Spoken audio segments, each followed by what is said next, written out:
Hey everyone, and welcome back to another deep dive. The industry is changing, and in 2020 and 2021, we're going to see it.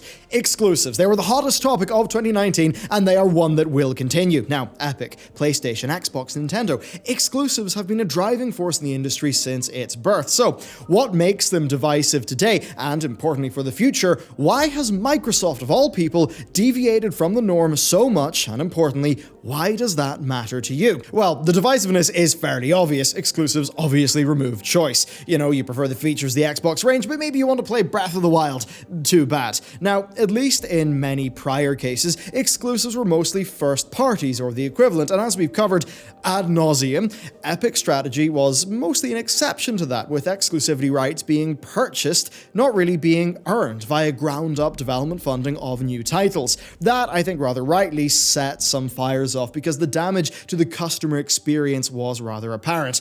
So then, why are they widely accepted, and why do consoles rely on them, and what's going to change? Well, of course, they're the number one tool in the platform wars and the console wars. They have been, I think they will continue to be. We will get into their strength in a bit, but you might be wondering, why use the nuclear option? Why not offer your traditionally exclusive games to more players? You know, given that they are, they're for consoles that maybe subjectively are purchased for a few exclusives and then let to rot, why would you not make some more income from selling them in more platforms? I mean, on a per game basis, that might make sense, but exclusives are not just meant to ship copies, they're meant for greater things. They are sometimes sacrificial lambs given up in the name of the platform because around 30% of every cent spent on a platform typically goes to its owner. And in a $100 billion industry, there is a lot of money to be made in making content and in selling it. However, as eBay, PayPal, and many more have proved in the modern economy, the middleman often has the best deal of all. Middlemen can provide some value, but they're not the ones doing the creating. They're not taking that risk.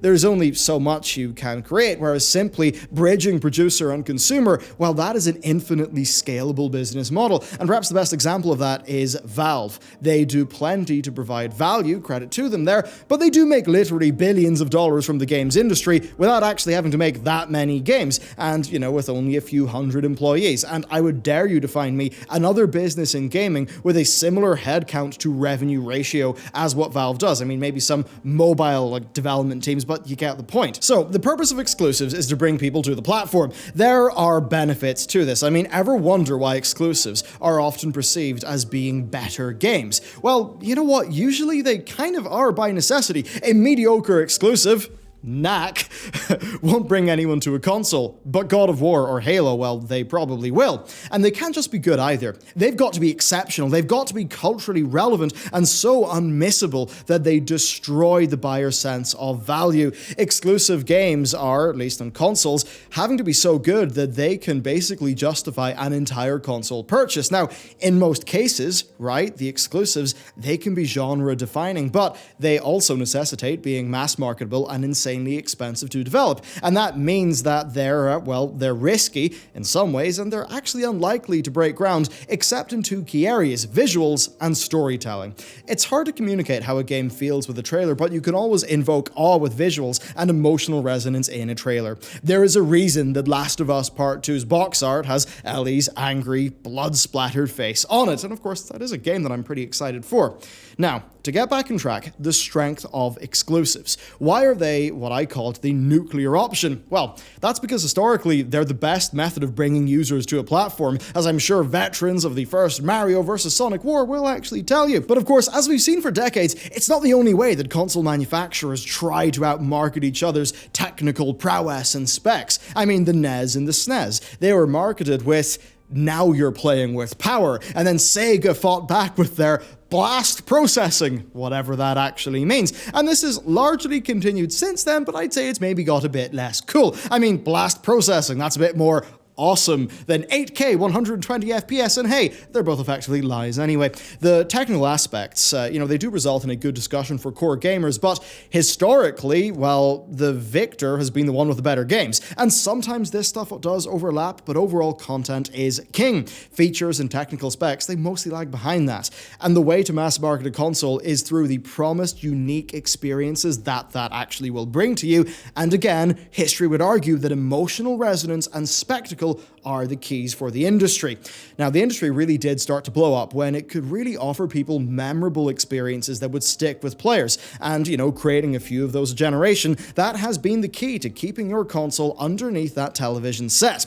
Between those, there's other content, but you get the point here. They've got to keep you buying somehow, but that initial sale, maybe via an exclusive being extremely, enticing to a person, that is what matters, and they will pull out all of the stops. Exclusives are strong by being exactly what potential buyers actually want, and being very unique to their platform. Now, there are other industries that actually follow the same trend here. Obviously, we've got streaming services, right? TV channels, they used to have exclusive and quality content as their driving force. And then came Netflix. Netflix crushed them on almost every front, but then, as soon as feature and price competitors arose, what happened?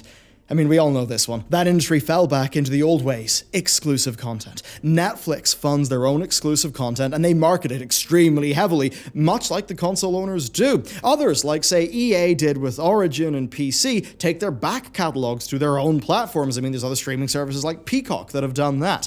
The exclusivity arms race is evidence enough that content is what viewers care about. In fact, Netflix's strategy of cancelling shows early is kind of an extension of this. They would rather market to you new experiences to get new subscribers in. Really what matters here, and the point is that it's the initial sale, the one that sets up the platform loyalty, that is the goal. So, that's the history. What about the future? Well, exclusives mustn't be that important, right? If Xbox Series X isn't really going to have any.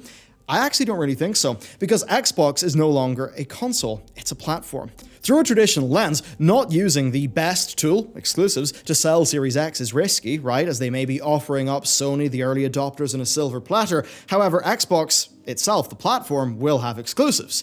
They are actually coming out swinging with Halo Infinite, that's why. Their goal is not to defeat Sony by converting PS5 sales to Series X sales. Instead, they want to keep and grow loyal Xbox players. If you're a fan of Halo, not buying the new console is a valid move in that year. You can still play Infinite, and the next year or more of games, well, you'll be able to play them on your Xbox. Buying the Series X when you're ready, well, that's just fine for them. They don't mind as long as you are loyal to them, their exclusives, and their Game Pass. So far, we've established that exclusive experiences can be more important than technical specs for pushing hardware. And you know what? I think Spencer's Mad Lads are basically putting their money on that.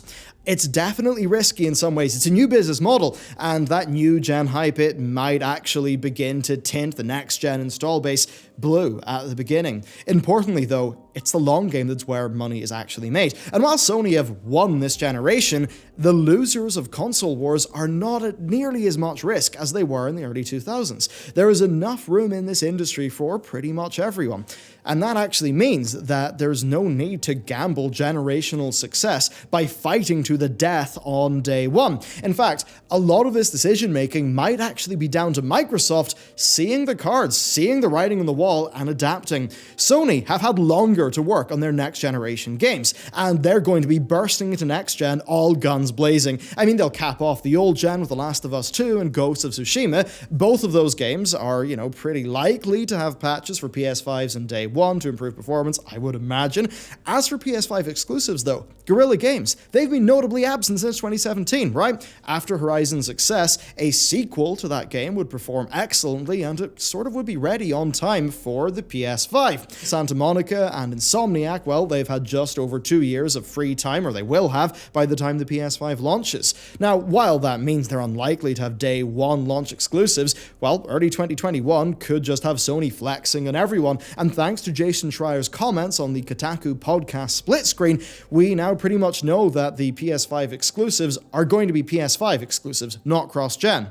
Now, if the rumors of PS5 backwards compatibility actually turn out to be true, then the play there could be to have the PS5 be the ultimate PlayStation experience. So, if you want the best console experience for your top-notch games, that actually does make PS5 that clear choice, at least at the launch. So, if you're Microsoft and you're seeing all of this, it must be terrifying, right? Their available development resources, they've got a lot of studios, but in some ways it can't compare. They did set up their new, supposedly quadruple A studio, The Initiative, in 2018. but that's too late for the actual launch. There's other first-party studios, but they've recently shipped games and maybe just aren't console-shifting names of studios. The next year or two of games, I mean, they're going to be engineered with the Xbox One in mind, and in some ways they may suffer, right? They'll load faster and look better on the Series X, but they can't be fundamentally different in their design for that new hardware.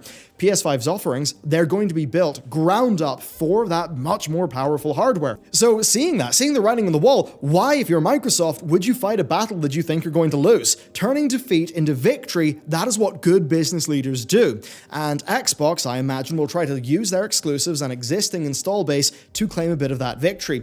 Instead of locking exclusives behind new and expensive hardware, they're actually focusing on bringing content to where the gamers are. That seems to be their strategy, regardless of what Sony are going to be doing. So, that's the console exclusive situation. But what does this actually mean for us? I mean, at least for me, I'm primarily a PC user. Well, true exclusives seem to be falling by the wayside. Timed exclusives are all the rage these days, and with Sony reportedly allowing Horizon Zero Dawn to come onto the PC, it could be a very interesting period of time. I mean, Xbox's platform-wide strategy is fantastic for PC users as well. I mean, pretty much all Xbox content, it's going to be on Windows PCs. And while Epic and Stadia's use of exclusives is certainly a pain point there, at least they're probably only going to be timed. Missing out on a game's launch, I mean, that's going to suck, absolutely, but the experience will be there eventually. And with a few series coming to PC well after their games actually launch, it does look like this idea of second wave for past exclusives could be good for game sales. I mean, historically, a game went out and that was that, but re-releases and renewed waves of interest, they actually do make releasing a game on another platform to be a really good strategy. I mean, if your game was valued as an exclusive, right, and was held up in a pedestal, then it's going to be valued by those people who were excluded the first time in that second wave. And as an example, I suspect that Death Stranding and Horizon Zero Dawn will sell very well on PC, just like older games like Dragon's Dogma. Dragon's Dogma, it was a successful game at its launch in 2012, but it did suffer in the West. But when it hit PC, though, it became Capcom's fastest-selling PC game at that time, and it truly is a unique one if you haven't tried it out, by the way. So, exclusives. They're a strong draw to your platform, but when that hype dries up, it actually does make sense to open that up to a whole new audience and to actually make money by selling games. And this means that we could be in for a somewhat glorious PC gaming revolution, albeit with a little bit of a delay. But at least us PC gamers would actually benefit from the immense sums of money that actually go into crafting system seller console exclusives. So to wrap it up, it almost seems like the Xbox's gambit is to sort of concede the console war, but to keep core users happy. It's a bit risky, but it's actually quite future-facing. Exclusives might not change that much, as content has been and forever will be king. However, their use may actually change. Sony are using exclusives to sell their console.